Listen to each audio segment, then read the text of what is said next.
2 KG মাংস লাগবে, কারণ আমি ওই প্রথমবারে মাংস খাবো আমি তৃপ্তি মতো 1.5 থেকে 2 কেজি ভাত। মনে কর পোলাও যদি চাল নাও হয় তো হাফ কেজি থেকে 3 পোয়া চালের ভাত, এটা আমাকে প্রথমবারে লাগবে। তাছাড়া সারাদিনে আরো 8 থেকে 9 বার আমাকে ওই দিনটার জন্য ইন টোটাল 10 থেকে 11 বার আমি ভাত খাবো।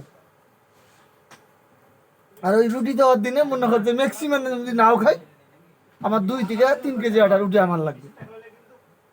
তারপরে বাড়ির মানুষ হ্যাঁ কি পরিমাণ খাওয়া তোমার সেই পরিমাণ নিয়ে খাও এখনো এখনো। আলহামদুলিল্লাহ। আপনার ওই কি তুলনায় আমি বেশি খাই না। আপনার কি এটা পেট নাকি বাবু? কিছুদিন আগে মনে করছে বেকারান গেছি, সকালবেলা ইসুফের চায়ের দোকানে নাস্তা করার জন্য গেছি। তো যা কইলাম বলে ভাই আমাকে 1 খোলা পাওয়াটা দাও। 1 খোলা 8টা পাওয়াটা হয়। তা হুরুস্কিটা ওঠে ওই যে কালো দালালের পোলা ওই করতেছে ভাই 2 খোলা খাইলে বলে টেয়াটা আমি দিব।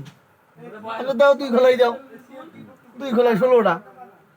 আরেকজন করতেছে ভাই আর 1 খোলা খাবার পান, তাহলে আপনি আরো কিছু খেলাম।